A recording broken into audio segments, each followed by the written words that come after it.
جو اپنے آپ کو کمتر کرے، سب سے مسکرا کے ملے، سب سے خوش ہو کے ملے، کسی کو حقیر نہ جانے، کسی کو کمتر نہ جانے، کسی کو نیچا نہ جانے، رفعہ اللہ اسے آٹومیٹک اونچا کرنا چاہتا ہے۔ آپ کا علم، آپ کی دولت، آپ کی شہرت، آپ کی عزت، اس سے آپ اونچے نہیں ہوں گے، آپ اپنے اخلاق سے اونچے ہوں گے، اللہ آپ کو اونچا کرے گا۔ نبی کائنات صلی اللہ علیہ وسلم کی سیرت یہ سب ہوتی ہے۔ اور آگے بڑھیں، غزوہ بدر ہو رہی ہے، اسلام کی پہلی جنگ ہے، ایک طرف 313 مسلمان ہیں، ایک طرف 1000 کافروں کا لشکر۔ یہ 313 میں نوجوان بھی ہیں، بوڑھے بھی ہیں، سواریاں ناکافی ہیں، اونٹ وغیرہ ناکافی ہے، گھوڑے وغیرہ ناکافی ہیں، ہتھیار ناکافی ہیں، 1000 پورے سب جوان ہٹے کٹے رہنے والے ہیں، ہر طریقے سے لیس ہیں، تیار ہیں۔ یعنی ہم کہہ سکتے ہیں کہ کوئی کمپیریزن نہیں ہے، کوئی مقابلہ نہیں ہے، کوئی مقابلہ نہیں، کوئی تلنا نہیں ہے دونوں لشکروں۔ مسلم شریف کی حدیث ہے، اللہ کے پیارے حبیب صلی اللہ علیہ وسلم اللہ کے سامنے ہاتھ پھیلائے، ہاتھ اٹھائے، دعا کرتے ہیں، اللہم ان تہلک ہذہ العصابۃ لا تعبد فی الارض۔ اے اللہ، اگر یہ مٹھی پر تیرے ماننے والے، تیرا کلمہ پڑھنے والے، تیری توحید کے ترانے گانے والے اگر یہ حالات ہوئے تو اے اللہ پھر اس زمین پر تیرا نام لینے والے۔ اللہ کے حبیب رو رو کے دعائیں، آپ کی چادر زمین پر گر جاتی ہے۔ حضرت ابوبکر صدیق آتے ہیں، اللہ کے رسول کو پیچھے پیٹ پر تھپ تھپاتے کہتے ہیں اللہ کے رسول بس کیجیے، اے اللہ کے رسول بس کیجیے، اللہ آپ کو رسوا نہیں کرے گا، اللہ آپ کو برباد نہیں کرے گا، اللہ اپنا وعدہ پورا کرے گا۔ اور اللہ نے اپنا وعدہ پورا کیا۔ 313 کی مدد کرنے کے لیے آسمان سے فرشتے اترے، ہماری مدد کے لیے فرشتے کیوں نہیں اتر رہے؟ سیریا کے اندر پچھلے 5 سالوں میں لاکھوں مسلمان گاجر گولی کی طرح کٹ گئے، عصمتیں تار ہوئی، بچے یتیم ہوئے، عورتیں بیوہ ہوئی، مسجدیں کھنڈر بن گئی، مدرسے برباد ہو گئے، اسپتالوں کے بم گرائے گئے۔ ہماری مدد کے لیے کوئی کیوں نہیں آیا؟ اس لیے نہیں آیا کیونکہ آج ہمارے لیے ایمان سیکنڈری چیز ہے، اسلام سیکنڈری چیز ہے۔ ہمارے لیے پرائمری چیز کیا ہے، بنیادی چیز کیا؟ ہماری دنیا ہے، ہماری دنیا کا عیش و آرام ہے، ہماری دنیا کی زندگی ہے۔ ہم نے آخرت کو، ایمان کو، اسلام کو دوسرے نمبر پہ رکھا ہے۔ صحابہ کیا یہ بات تھی؟ غزوہ بدر میں صحابہ نے اپنے بیٹوں کے خلاف تلوار اٹھائی ہے، اپنے باپ کے خلاف تلوار اٹھائی ہے، پرواہ نہیں کی سامنے میرا باپ ہے، پرواہ نہیں کی سامنے میرا بیٹا ہے، پرواہ نہیں کی سامنے میرا بھائی ہے۔ غزوہ بدر میں حضرت ابوبکر کا بیٹا عبد الرحمن ابن ابی بکر، جو ابھی اسلام نہیں لایا تھا، کافروں کی طرف سے لڑ، بعد میں جب اسلام لاتے ہیں تو ایک اپنے والد سے کہتے ہیں کہ ابا جان، غزوہ بدر میں کئی مرتبہ ایسا ہوا کہ تلوار کے نیچے آپ آئے لیکن میں پرہیز کر گیا۔ کیا آپ نے باپ کی گردن پہ؟ بولے اگر میں تجھے پا لیتا لم عمل تو میں پرواہ نہیں کرتا، میری نظر میں تو میرا بیٹا نہیں تھا، اسلام کا دشمن تھا۔ یہ ہے ایمان کی طاقت، ایمان کی طاقت ہے میرے بھائیوں، اور کوئی چیز نہیں۔ یعنی آپ تصور کیجئے کہ ایک باپ اپنے بیٹے کو قتل کرنے کے لیے تیار ہے، صرف اس لیے کہ یہ بیٹا میرے نبی کا دشمن ہے، میرے اسلام کا دشمن۔ اسلام کی نظر میں سب سے بڑا رشتہ توحید کا رشتہ ہے، سب سے بڑا رشتہ ایمان کا رشتہ ہے۔ ورنہ آپ بتائیے کہ مکہ کے مہاجروں میں اور مدینہ کے انصاریوں میں کیا رشتے داری تھی؟ کوئی ریلیشن تھا؟ دور دور تک کوئی ریلیشن نہیں، بلکہ اگر میں یہ کہوں کہ مکہ کا کلچر الگ تھا، مدینہ کا کلچر الگ تھا تو غلط ہے۔ مکہ والے بزنس مین تھے، مدینہ کے لوگ کاشتکار تھے، کھیتی کرنے والے تھے۔ مکہ والے اپنے نسل پر، اپنے خاندان پر بڑا غرور کرتے تھے، مدینہ والوں کے تو ان کے مقابلے میں بڑی نرمی تھی۔ دونوں علاقوں کا ماحول بالکل الگ تھا، مگر وہ اسلام کی طاقت ہے، وہ اسلام کا رشتہ ہے، وہ کلمے کی طاقت ہے کہ جب مکہ کے مہاجرین جب مدینہ پہنچتے ہیں اور نبی کائنات اعلان کرتے ہیں کہ اے مدینہ کے انصاریوں، دیکھو یہ مکہ کا مہاجر تمہارا بھائی ہے، اور بھائی کو ایسا بھائی مانا، کہا کہ میرا گھر آدھا آدھا کر دیتا ہوں، آدھا اس کا آدھا میرا، اپنے پراپرٹی کو، اپنے مال کو آدھا کر دیتا ہوں، آدھا میرا آدھا اس کا۔ مکہ کے مہاجروں نے کہا کہ ارے ہم لوگ کھیتی کرنا نہیں جاتے، تمہاری کھیتی کو لے کے ہم لوگ کیا کریں گے، ہمیں کھیتی کرنے کا شوق آدمی کھیتی ہم کریں گے لیکن پیداوار خالص میں محنت ہم کریں گے. آج ایک ایک انچ زمین کے لیے بھائی بھائی کو خون خرابہ ہوتا ہے. ایک ایک فٹ کے لیے زندگی بھر مقدمے چلتے ہیں, کئی پشتوں تک مقدمے چلتے ہیں. رشتوں کا ایسا بگاڑ ہوتا ہے کہ باپ مرتا ہے تو کہہ کے جاتا ہے کہ اس سے بات مت کرنا, وہ ہمارا دشمن ہے. کیسے سیاہ دل ہو گئے, کیسے سیاہ دل ہو گئے کہ ہم نے سب کچھ اسی دنیا کو بنا دیا, اس دنیا کے لیے ہم نے کوئی تیاری نہیں کی. میرے بھائیوں, میرے بزرگوں, میرے ساتھیوں, میرے نوجوان بھائیوں, ذرا غور کیجیے کہ مکہ کے مہاجرین اور مدینہ کی انصار کی جو محبت ہے, اس محبت میں بھی ہمارے لیے بہت سارے سبق ہیں. غزوہ تبوک کا موقع آتا ہے, سخت گرمی کا موسم ہے, مئی جون کی گرمی اور حرم کی گرمی, اور تبوک جانا ہے. کس لشکر سے لڑائی کرنے جانا ہے؟ رومی لشکر سے, وہ زمانے کا سپر پاور ہے, اس سے لڑنے کے لیے جانا ہے. کھجوروں کی کھیتی پک چکی ہے. اللہ کے پیارے نبی اپنے صحابہ سے کہتے ہیں من جہز جیش العسرۃ فلہ الجنہ. بڑی پریشانی کا یہ لشکر ہے, اس لشکر کے لیے تیاری کے لیے ہمارے پاس وسائل نہیں ہے, پیسے نہیں ہے, دولت نہیں ہے. اس لشکر کی تیاری میں جو تعاون کرے گا, جو ہیلپ کرے گا, جو سپورٹ کرے گا, میں اسے جنت کی بشارت دوں. تمام صحابہ کرام نے اپنی اپنی حیثیت کے مطابق اللہ کے نبی کے پاس جو بھی ان کے پاس تھا رکھا. حضرت عمر فاروق کہتے ہیں, ترمذی کی روایت ہے, صحیح روایت ہے, کہتے ہیں کہ پہلا ایسا موقع آیا کہ میرے دل میں یہ خیال پیدا ہوا کہ ہر بار تو ابو بکر مجھ سے آگے نکل جاتے ہیں نیکی کے معاملے میں, ثواب کے معاملے میں, آج میں ابو بکر سے آگے نکلوں, آج میں ان کو پچھاڑوں. کہتے فجے تو بنصف مالی, اپنے گھر کا آدھا مال, آدھی پراپرٹی, آدھی دولت میں اللہ کے رسول کے پاس آ گیا. اللہ کے رسول نے پوچھا عمر اتنا سارا مال لے کے آ, ارے گھر والوں کے لیے کچھ چھوڑا کہ نہیں چھوڑا؟ کہا ہے اللہ کے رسول اب کئی تو لہم نصف مالی, گھر والوں کے لیے آدھا چھوڑا. اب حضرت عمر بہت خوش ہے, حضرت ابو بکر کو تو میں نے ہاتھ تو میں باسی مار. تھوڑی دیر کے بعد حضرت ابو بکر صدیق آتے ہیں اور وہ بھی اپنا مال, اپنا اثاثہ اللہ کے رسول کی خدمت کرتے ہیں. اللہ کے رسول پوچھتے ہیں ماں قیت لأہلک, اے ابو بکر گھر والوں کے لیے کچھ چھوڑا ہے کہ نہیں چھوڑا؟ حضرت ابو بکر کہتے ہیں ابقیت لهم اللہ ورسول, اے اللہ کے رسول گھر والوں کے لیے چھوڑا ہے, اللہ اور اس کے رسول کو چھوڑا ہے. اللہ اور اس کے رسول کے سہارے چھوڑ دیا ہے, اللہ کے سہارے چھوڑ دیا ہے, اللہ کے توحید اور رسول کی رسالت کا اقرار کیا ہے, تو پھر مجھے غم کی کوئی ضرورت نہیں. سارا مال آپ کے پاس لے کے آیا ہوں, گھر میں ٹوٹی کوڑی نہیں ہے, لیکن اللہ کے ساتھ بڑا مسئلہ ہے. حضرت عمر فاروق کی آنکھوں میں آنسو آئے, کہتے واللہ لا اصابک, اے ابو بکر تم سے مقابلہ نہیں کر سکتا, نیکی کے معاملے میں, ثواب کے معاملے میں, دین کے معاملے میں, قربانی کے معاملے میں تم سے مقابلہ نہیں کر سکتا. اللہ کے نبی کی وفات کا لمحہ یاد کیجیے. اللہ کے رسول تقریباً 13 دن تک بیمار تھے. بیماری میں ایک دن آپ نے خطبہ دیا, خطبے میں آپ نے فرمایا ان اللہ خیر عبدا بین الدنیا و بین ما یرضى. اللہ تعالیٰ نے اپنے ایک بندے کو چوائس دی ہے, آپشن دیا ہے, اختیار دیا ہے کہ یا تو دنیا لے لو یا میرے پاس چلے آؤ, میں اپنی نعمتوں میں دوں گا. چاہو تو دنیا میں کچھ دن اور رہو, دنیا کی نعمتوں سے فائدہ اٹھاؤ, چاہو تو میرے پاس چلے آؤ. فاختار ما عنده, تو اللہ کے اس بندے نے اللہ کے پاس جو نعمتیں ہیں ان کو چن لیا, ان کو اختیار کر لیا, اس کو چوائس کر لیا. ابھی نبی کی زبان سے اتنا جملہ نکلا تھا, تمام صحابہ بیٹھے ہوئے غور سے سن رہے ہیں, کسی کی سمجھ میں کچھ نہیں آیا کہ اللہ کے رسول کس کی بات کر رہے ہیں. حضرت ابو بکر صدیق کی آنکھوں سے سارا بتا آنسو ہے. فدیناک بآبائنا وامہاتنا, اے اللہ کے رسول میرے ماں باپ آپ کے اوپر. صحابہ کہتے ہیں ہمیں حیرت ہوئی کہ اللہ کے نبی تو ایک جنرل بات کر رہے ہیں, ایک عام بات کر رہے ہیں کہ اللہ نے اپنے ایک بندے کو اختیار دیا, اس میں رونے کی کیا بات ہے, اور اس میں یہ کہنے کی کیا بات ہے کہ ہمارے ماں باپ. صحابہ کہتے ہیں کہ بعد میں ہمیں معلوم کہ اللہ کے نبی کسی اور کے لیے اپنی بات کر رہے ہیں.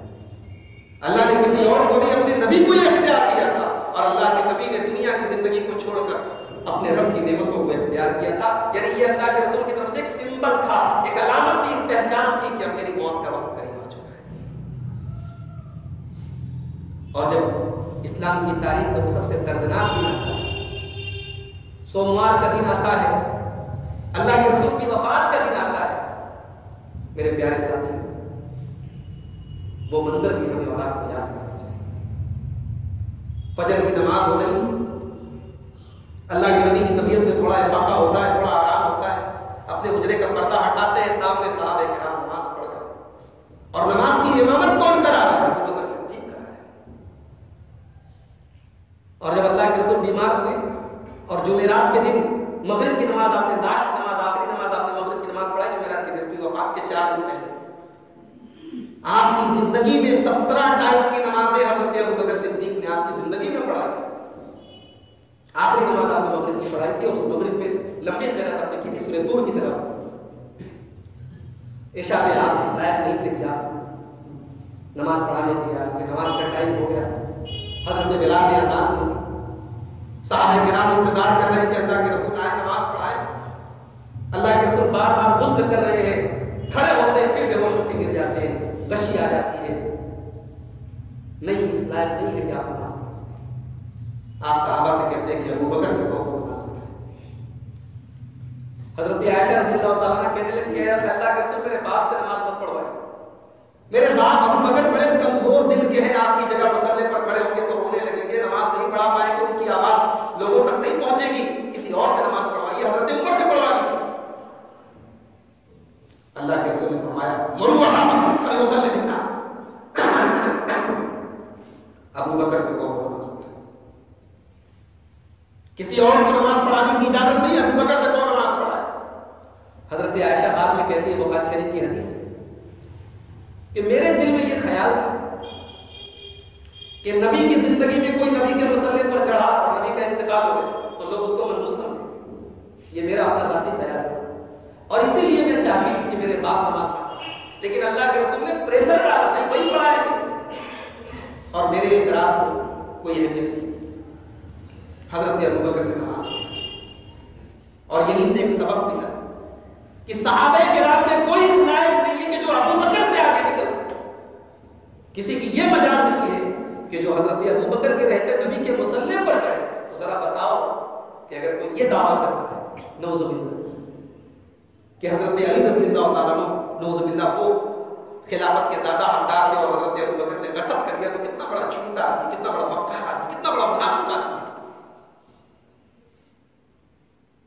17 ٹائم کی نمازیں حضرت ابو بکر پڑھاتے ہیں، اور ایک نماز تو ایسی بھی ہوتی ہے کہ جب اللہ کے رسول کو تھوڑا آرام ہوتا ہے، آپ آتے ہیں تو حضرت ابو بکر فوراً پیچھے ہٹنے لگتے ہیں، اللہ کے رسول اشارہ کرتے ہیں مصلی پر رہو، پھر اللہ کے رسول آتے ہیں اور حضرت ابو بکر کے بغل میں بیٹھ جاتے ہیں، ان کے بازو میں بیٹھ جاتے ہیں۔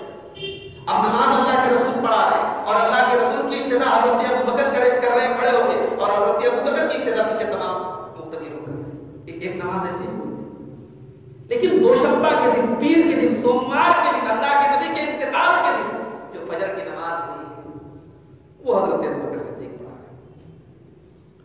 اللہ کے رسول پردہ ہٹاتے ہیں، ابو بکر صدیق نماز پڑھا رہے ہیں، صحابہ نماز پڑھ رہے ہیں، اللہ کے نبی کے چہرے پر اطمینان کی لہر دوڑ رہی ہے، ایک خوشی ہوتی ہے کہ میرا مشن کامیاب ہے، دین اور رسالت کی جو ذمہ داری اللہ نے میرے کندھوں پر ڈالی تھی وہ ذمہ داری میں نے ادا کر دی۔ یہ میرے صحابہ ہیں، ان کا امام میں نے جس کو بنایا اس امام کے پیچھے بڑے آرام سے، کوئی جھگڑا نہیں ہے، کوئی اختلاف نہیں ہے، کوئی ان کے دلوں میں کینہ کپٹ نہیں، بڑے آرام سے نماز پڑھ رہے ہیں، اللہ کی بندگی کر رہے ہیں، ایک اطمینان کی لہر اللہ کے نبی کے چہرے پر دوڑ جاتی ہے اور آپ مسکرانے لگتے ہیں۔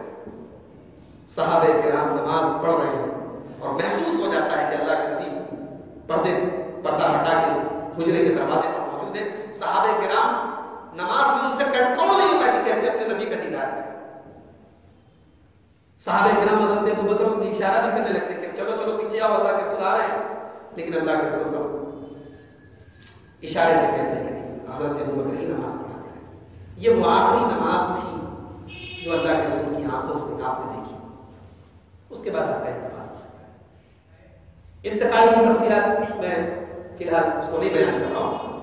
جب اللہ کے نبی کا انتقال ہوتا ہے، آپ کی وفات ہوتی ہے، صحابہ کرام کے دل کا کیا حال تھا؟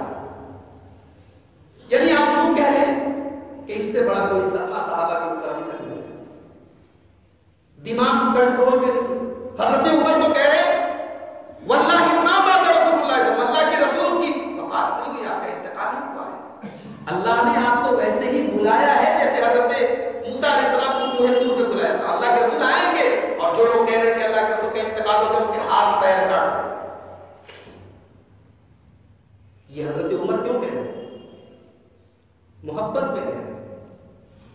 محبت ہے رسول سے, اتنی محبت ہے کہ یہ ایکسپٹ نہیں کر پا رہے ہیں, یہ مان نہیں پا رہے کہ نبی کا بھی انتقال ہو سکتا ہے. آج دیکھیے محبت رسول کے نام پہ کیا کیا ہو رہا ہے. جذبہ صحیح ہے کہ رسول سے محبت ہے, جذبے کی ہم قدر کرتے ہیں, جذبہ صحیح ہے, لیکن اس جذبے کے اظہار کا جو طریقہ ہے وہ کیا کیا ہو رہا ہے. کہیں کیک کٹ رہا ہے, کہیں ڈانس ہو رہا ہے, کہیں جھنڈیاں لگ رہی ہیں, کہیں جلوس نکل رہے ہیں, کیا کیا ہو رہا ہے. سب محبت رسول کے نام پہ, اور جو نہیں کر رہا ہے وہ گستاخ ہے, وہ رسول کو نہیں ماننے والا ہے, اس کے اوپر فتوے لگ رہے ہیں. اللہ رحم کرے, اللہ رحم کرے. عمر فاروق کا یہ جملہ محبت رسول میں نکلا ہے کہ اللہ کی قسم اللہ کے رسول کا انتقال نہیں ہوا ہے. لیکن یہ محبت تھوڑی ڈس بیلنس ہو گئی, تھوڑی کنٹرول سے باہر ہو گئی. حضرت ابوبکر صدیق کو پتہ چلتا ہے,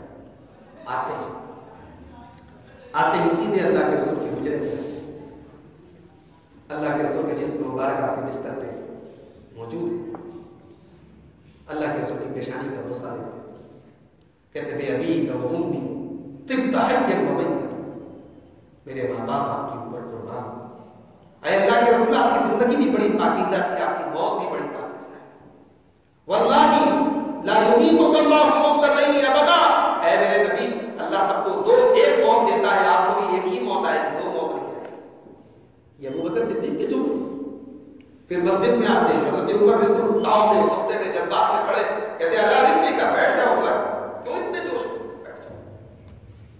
پھر حضرت ابوبکر کھڑے ہو کے خطبہ دیتے, اور خطبے میں اللہ کی حمد و ثنا بیان کرنے کے بعد سورہ آل عمران کی آیت نمبر 144 پڑھتے ہیں, وما محمد الا رسول قد خلت من قبله الرسل افإن مات أو قتل انقلبتم على أعقابكم. محمد صلی اللہ علیہ وسلم تو اللہ کے رسول ہیں, ان کے پہلے بھی رسول گزرے ہیں, اگر ان کی وفات ہو جائے, اگر ان کو قتل کر دیا جائے تو کیا تم اپنی ایڑیوں کے بل پلٹ جاؤ گے. سورہ زمر کی آیت نمبر 30 پڑھتے ہیں, انک میت و انہم میتون, اے نبی آپ کو بھی موت آنے والی ہے, انہیں بھی موت آنے والی ہے. اس کے بعد حضرت ابوبکر کہتے ہیں من کان یعبد منکم محمدا فإن محمدا قد مات. اے لوگوں کان کھول کے سن لو, تم میں سے جو محمد صلی اللہ علیہ وسلم کی عبادت کرتا تھا وہ یہ جان لے کہ محمد صلی اللہ علیہ وسلم دنیا میں نہیں, انتقال ہو چکا ہے آپ کا. ومن کان یعبد اللہ, اور جو اللہ کی عبادت کرتا تھا وہ یہ جان لے فإن اللہ حی لا یموت, اللہ زندہ ہے, اللہ کو کبھی موت نہیں آ سکتی. یہ ہے محبت, یہ بھی محبت ہے, لیکن یہ بیلنس ہے, یہ دائرے میں ہے, یہ لمٹ میں ہے. حضرت عائشہ کہتی ہے جب حضرت ابوبکر نے یہ خطبہ دیا تو صحابہ کرام کو ایسا محسوس ہوا کہ قرآن کی یہ آیتیں آج نازل ہو گئی, ان کو آج یہ آیتوں کا مطلب سمجھ میں آیا. اور حضرت عمر کہتے ہیں کہ میں آٹومیٹک زمین پہ گر گیا اور مجھے یقین آ گیا کہ واقعی میں اللہ کے رسول کا انتقال ہو گیا. نبی کے انتقال کے بعد صحابہ کرام کے اتفاق سے حضرت ابوبکر صدیق کو خلیفہ بنا دیتا ہے. خلیفہ منتخب ہونے کے بعد حضرت ابوبکر صدیق جو پہلا خطبہ دیتے ہیں, اس خطبے کے جملے ہمیں اور آپ کو یاد رکھنے چاہیے. آج ہم لوگ بھی اپنا کسی کو امیدوار بناتے ہیں, کسی کو منسٹر بناتے ہیں, کسی کو پرائم منسٹر بناتے ہیں.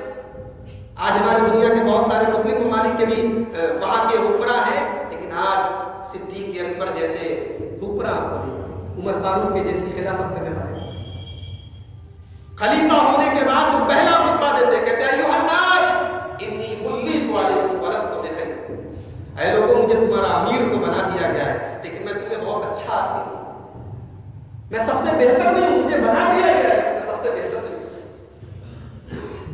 کہتے ہیں ان احسنت فاعینونی, اگر میں اچھا کام کروں گا تو تم سب میرا سپورٹ کرنا, وَإِنْ أَسَأْتُ فَقَوِّمُونِی, اور جہاں مجھ سے کوئی گڑبڑ کام ہوا, جہاں مجھ سے کوئی غلط کام ہوا تو مجھے ٹھیک کر دینا.